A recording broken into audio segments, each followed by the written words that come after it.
Niteka n'umunezero ntangere vyo gusubira kubana namwe mwe banywanyi mubandanya kudukurikirana bivanye naho buri umwe wese adukurikirana aherereye, mwe mudahengeshanya gukurikirana iyi mboneshakure ya Iyakare TV, imboneshakure ibashikiriza amakuru iba yatohoje hirya nino ngaha mu gihugu c'u Burundi, mu bihugu vy'akarere, cane cane ku mutekano, politike, mu kibano n'imigenderanire myiza. Mwe mudukurikirana muherereye mu bihugu vy'amakungu ya kure ku mugabane w'abanyamerika, abari hirya nino ku mugabane w'abanyaburaya, mwe mwese mudukurikira muherereye ngaha mu gihugu cacu c'u Burundi, intara, amakomine, imitumba, ubucimbiri, imisozi bigiye bitandukanye bivanye naho buri umwe wese adukurikirana aherereye, mwese ndabahaye kaze.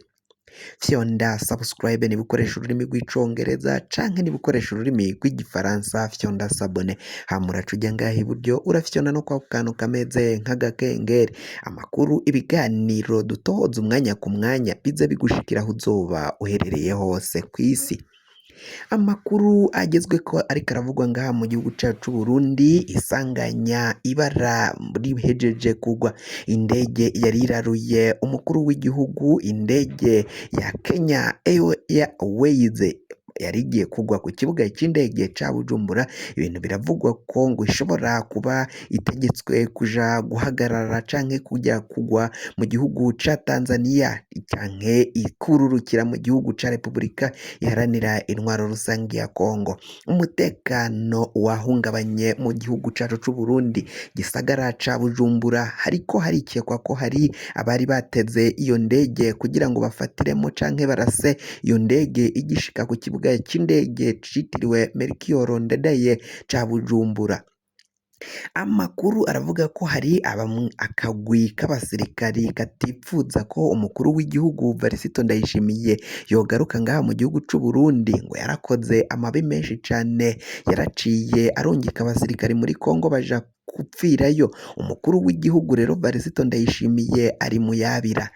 ni mu gihe indege yari imutahanye, ivugwa ko rero baciye bamubwira ko niyo kururukira ku kibuga c'indege ca Bujumbura ishobora kugirwa nabi ikaraswa.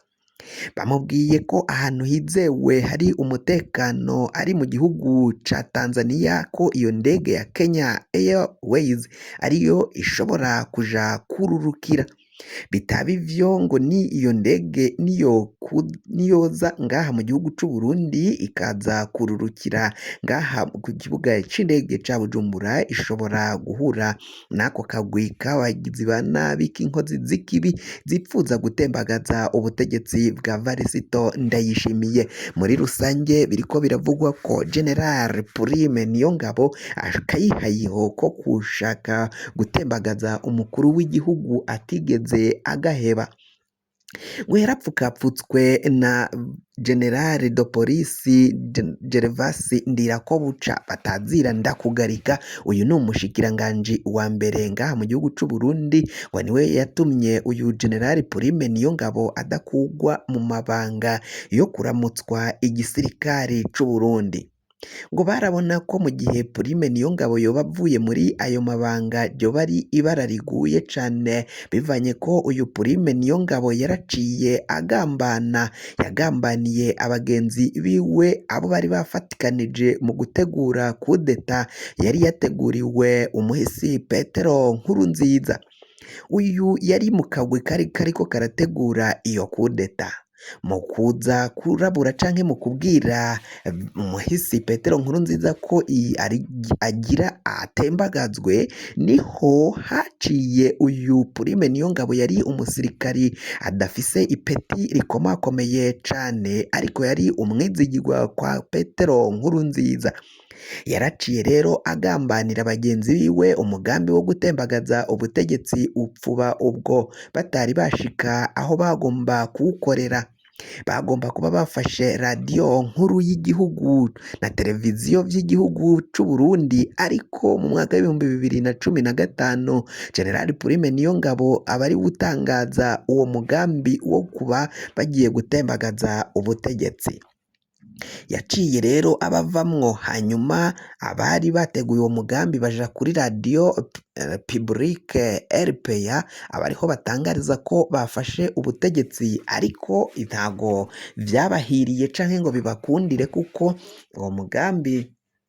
wari waciye utahurwa, baca abandi basirikari batari bawushigikiye bawumenya bagwana cane ku muhisi Petero Nkurunziza. Generali Prime Niyongabo rero kuri ubu ngubu ngo nyuma biraboneka ko atawamwizera kuko ngo yaragiye agira akayihayiho, amakuru yitohoza, amakuru ava mu iperereza yagiye yerekana ko umukuru w'igisirikari c'u Burundi Prime Niyongabo ari we ashobora kumutembagaza akamukura kuri buno butegetsi bwo gutwara igihugu c'u Burundi. Abandi baravuga ko rero abasirikari boba bateguye kurasa indege ya Kenya Airways ngaha mu gihugu c'u Burundi hoba bashigikiwe n'uyu General Prime Niyongabo, bivanye ko Niyongabo atari umuntu wo kwizigira kuko umwanya n'umwanya ngo yo kugambanira ibyawe byose bigafata ubusa, na cane cane ko Varisito Ndayishimiye yagira ngo amwikure ko ariko bigahera vyanse,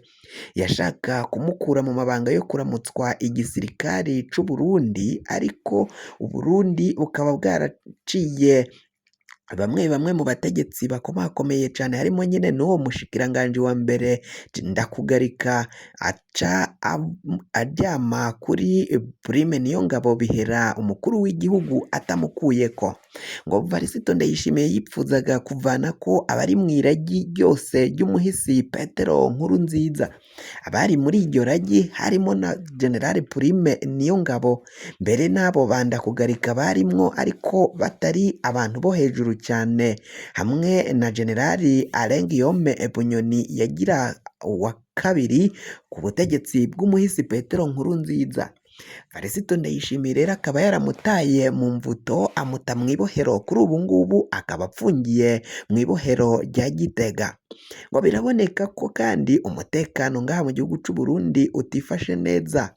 bivanye nuko hari bamwe babona ko umwanya n'umwanya inyeshamba zishobora kugaba ibitero, inyeshamba za Red Tabara zihungabanya umutekano w'igihugu c'u Burundi zivuye mu gihugu ca Repubulika iharanira intwaro rusangi ya Kongo, umwanya n'umwanya ngo zishobora gukora ibidakoreka ngaha mu gihugu c'u Burundi. Amakuru ariko aravugwa cane ngaha mu gihugu c'u Burundi rero nuko umukuru w'igihugu Varisito Ndayishimiye yitavye inama ngaho muri Ethiopia, ariko mu gushika no mu kuja muri iyo nama akaba yaragiye amagara yiwe atifashe neza. Mu gushika ngaho muri ico gihugu rero bikavugwa ko umukuru w'igihugu Varisito Ndayishimiye ngaho muri Ethiopia vyahavuye bitamugwa neza, amagara yiwe akaba ari ku musego, kuri ubu ngubu akaba amukitse.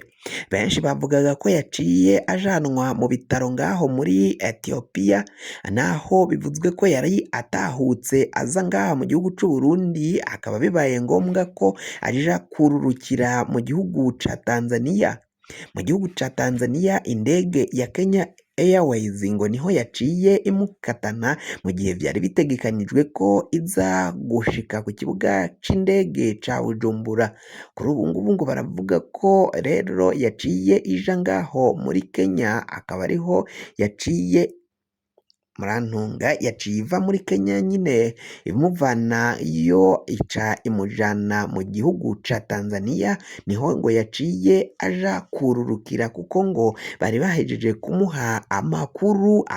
ameze nabi cane, amakuru atari meza, ko indege ye yashoboraga kuraswa umwanya n'umwanya, aho iyo akomeza akaza ku kibuga c'indege ca Bujumbura. Ngo biraboneka ko atari ubwa mbere ikibuga c'indege ca Bujumbura gitewe, hakabaho kurasana n'abagizi ba nabi canke inkozi z'ikibi zibandanya kugaba ibitero ngaha mu gihugu cacu c'u Burundi. Biraboneka ko rero umwanya n'umwanya ayo makuru yari ahari, abajenerali batandukanye aribo bari bayafise. kuri ubu ngubu hakaba hagiye kurabwa niba atakindi kintu kibi kiza gukurikira uko gukatana k'umukuru w'igihugu bakamujana muri Tanzania yakagombye gutahuka mu gihugu ciwe c'amavukiro. Fyonda subscribe niba ukoresha ururimi rw'icongereza canke niba ukoresha ururimi rw'igifaransa ufyonde sabone, amakuru ibiganiro dutohoza bize bigushikira aho uzoba uri hose.